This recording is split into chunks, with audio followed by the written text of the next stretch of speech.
All right, good Saturday morning, everybody. It's me and Howard this morning. Hey, buddy. Oh, he wants to say hi. Good cat. Anyways, we just finished feeding the sheep.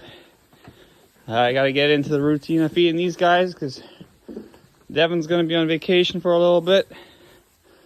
So I'll be taking care of these cute little buggers. Pretty easy job. Unroll the bale twice, and then they're good for a little while. So Howard takes care of them too. He's our sheepdog cat. You're gonna win the Nobel Prize, eh, buddy? Cutest cat. So Howard is a barn cat, but he's a male, and he's still got his nuts with him, eh? He's still got your nuts. We're not castrating you, eh? You're gonna be a big tomcat. See how big we can get you. Anyways, he does well down in the barn. It's nice and warm. He even drinks from the water trough. Saw him a couple times. Plays with the sheep. All right, we'll get going on feeding cows now. Happy to see this barn being used for something.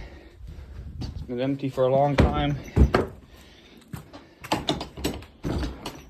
So we haven't quite started feeding cows yet, but here's my firewood trailer.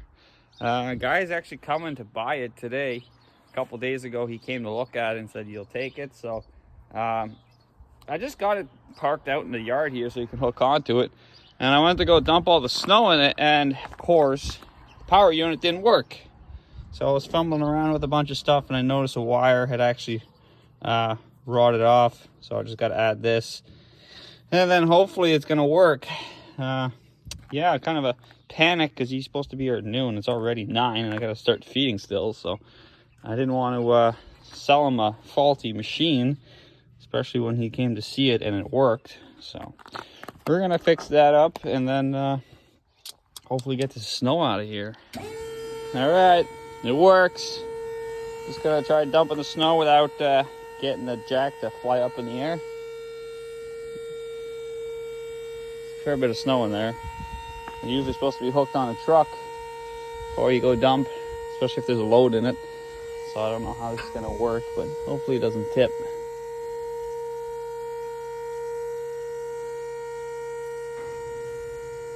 Oh, there's snow to come out.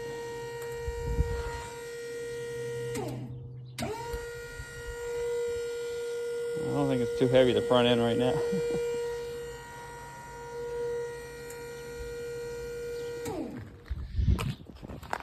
That was the problem I always had with this trailer, was tailgate always hit the ground.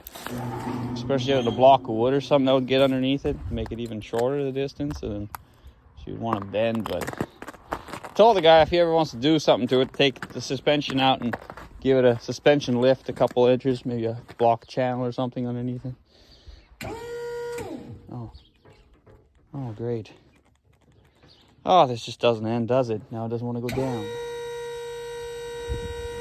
I had that problem before where I didn't want to. Oh, I'm glad I'm getting rid of this fucking thing, man. Wow. Okay, come out, snow. I'm gonna shovel it out now. Now the damn thing doesn't want to go down. Oh. Okay. We're gonna leave that up in the air for now. Let the snow fall out of it. There's like a ground wire or something that's a little bit loose, so it doesn't actuate the whatever it is to prevent it from falling. So anyway, so it goes down now. Get it out of here. I want my money. My Skidoo money or my finish my damn truck project money. I don't know which. Or baby money, I don't know. Anyways, let's get feeding. So this is the plug that tractor gets plugged into the John Deere anyways, and there's no light. There's supposed to be a light right down here that's green. I don't think there's any power going to this plug. The tractor barely started, but I don't know why there's no power going to that plug. There's lights at work. So, I don't know if he did something wrong. What the hell will these do? Oh, that does that. That's for the yard. See, this one here has a green light on it. So that means it's on. Ooh. Yeah. So, we should have got him to run a freaking plug over there. That would have been expensive, but we should have done that. You got an extension cord running through. Not very safe. But now, stupid thing's got no power. Wow, now I'll have to talk to him about that. Taking some silage off the wall here now. Gonna take my time because the TMR tractor's pretty cold. It wasn't plugged in. Well, it was plugged in, but there's no power on that plug. I have to figure that out now. Or get the electrician to come back and get him to fix his problem. Lucky for us, there's a light on those plugs, so you know if there's power or not.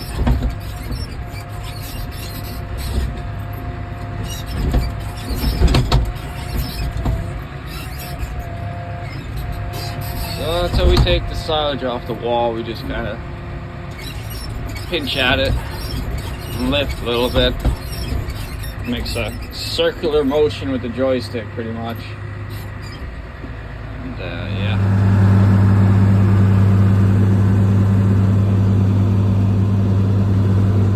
Got a fair bit of water in the bunker silo, so we're getting some wet corn silage.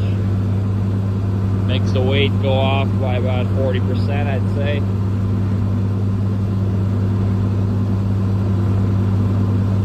But it kind of makes it better when it's a little wet, so.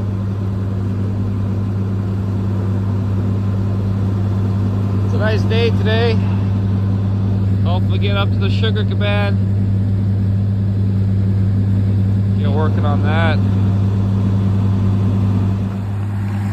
So we're gonna unload 2,500 out of the 5,000 of this mix onto the platform here into the cement troughs for the fall group. And then we're gonna add 500 pounds of grain for the steers.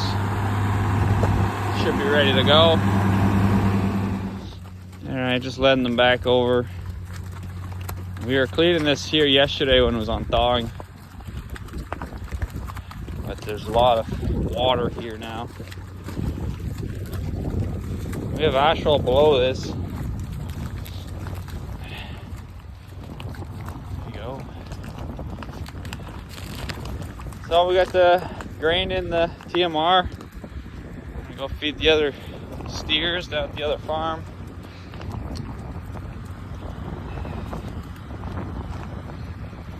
Spoiled cows getting TMR.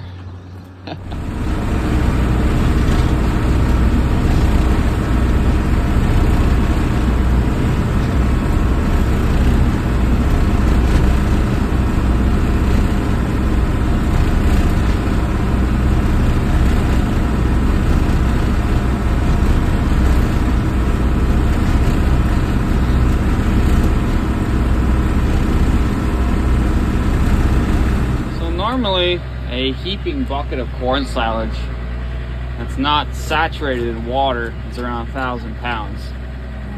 As for this, it's been in a puddle of water in the bunk. We can't really get rid of it because there's a dip in the floor. This is gonna weigh probably around 1,400. There we go. Okay, 1,500. So there's 500 pounds more because it's wet.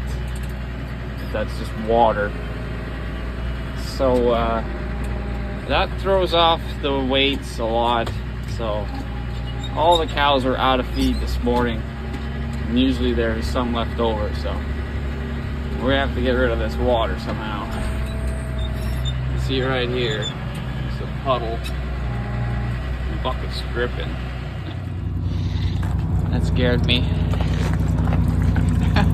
That's water from this corn silage. I thought it was something else. Scared the crap out of me. But that's how wet the corn silage is. 3,000 pounds, but not really. 2,000 pounds of dry matter, the rest is water.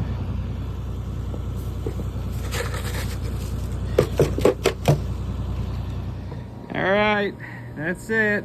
The dump trailer's gone. He gave me a cool hat. He's got a carpentry business or something. Whatever, he was a pretty cool guy. So I'm happy. The trailer is gone. It's his problem now. It's a good trailer though. Anyways, I am going to Home Depot now. I have solved my problems with the maple syrup evaporator. Like I was talking before, I need to insulate the walls before I put the fire bricks in. I found it's like a mineral wool, they call it. It's like a hard kind of it's almost like a well, it's like a 1-inch like hard board almost, but it has like fibers in it. That's fireproof. People use it for like outside siding. It's like a fireproof kind of insulator, and it's good for a couple thousand degrees. So we will get that, and we're gonna get a couple buckets of mortar so we can put the bricks together, and maybe we'll look for some new bricks. If they're not too expensive, we'll get some bricks, because the bricks I have are old, a lot of them are broken, and they're basically buried behind a couple feet of snow. So let's go to Gatineau. Alright, so we're going to Gatineau. I stopped in Rona and Buckingham. Thought they had what I needed, but it ended up being like a 3-inch thick, almost like a fiberglass. It wasn't a board. I'm looking for like a 1-inch thick fiber board or whatever you call it. So we gotta go to Gatineau and get that. It's pretty far, but at least we can get it over there. We don't have to order anything. All right, we got our rock wool board. We were gonna get some fire bricks, but they're $5 a piece for the small ones, and I need like, I don't know, like 100, if not more. So we're gonna do with the old ones.